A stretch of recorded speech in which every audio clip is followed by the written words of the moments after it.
Hello, I'm Sarah Grady Ackerman. The 2011 Florida Book Awards gold medalist in the visual arts category goes to a marvelous work titled Hidden Seminoles, Julian Dimmick's historic Florida photographs. Jerald, Milanich, and Nina Root co-authored the book, and Jerald joins us now. And congratulations. Thanks so much for being here. Thank you so much. I'm glad I'm here. Yeah, well, let's get to it. Tell us about Hidden Seminoles, because there's quite a story behind these pictures.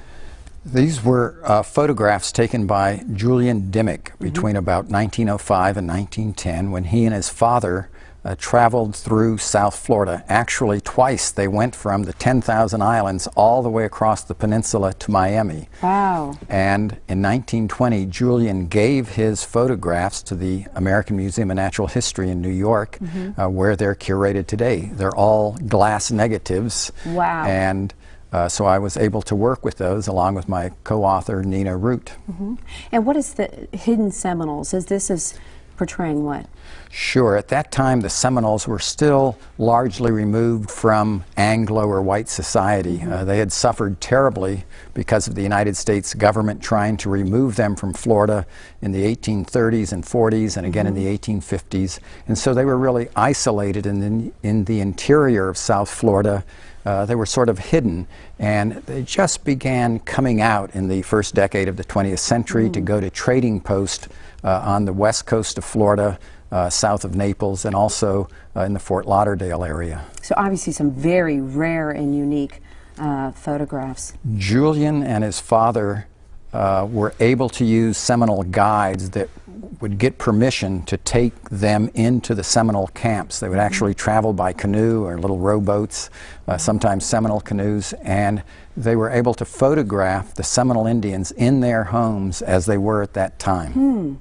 So, wow, how important do you think it is for Floridians in particular to learn about this and be aware of this? Yeah, Florida has a long Native American history that goes back tens of thousands of years, and the Seminole are a part of that history, the last about 250 years. So we can begin to see or understand how South Florida developed, how the Seminole Indians got to where they are today. And also, it's very important for the Seminole Indians. Here are photographs of their great-great-grandparents. Imagine if somebody said, wow, we've turned up all these parents of your photographs of your great-great-grandparents that you'd never seen. And so it's quite interesting to them, and the Seminole tribe of Florida were wonderful supporters of us in this project. I imagine. I'm curious to know what the process is like in selecting the photographs, because you had so many to choose from. Well, first, I'd never seen a glass negative in my life. They're about the size of a newspaper and about the thickness of a pane of glass, and you take them and put them on a scanner, just like a flatbed scanner, and it takes about 4 minutes, and you scan them, and like magic, the photograph appears on the computer screen. When I started the project, I scanned about 30 of these, and I said, wow, I'm going to be rich and famous. I've discovered something incredible. There are a lot of left-handed Seminole Indians. About that time, I learned that you have to flip all the negatives.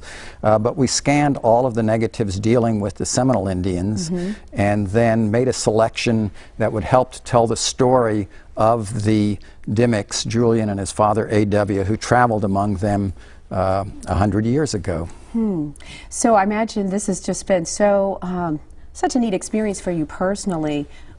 I'm an archaeologist, and I'm used to sort of digging up things to get the evidence out of the ground. So this was very different. We can learn about what Seminole Indians were obtaining through trade, because we can see the objects in the photographs. So it was kind of like doing archaeology, but it was also just an incredibly fun project. I love doing this and looking at these photos. And I still, every time I look at them, I see new things. I bet. Like patchwork. Like here we're in Tallahassee, Florida. The Seminoles, Florida FSU Seminoles, have those patchwork shirts and that.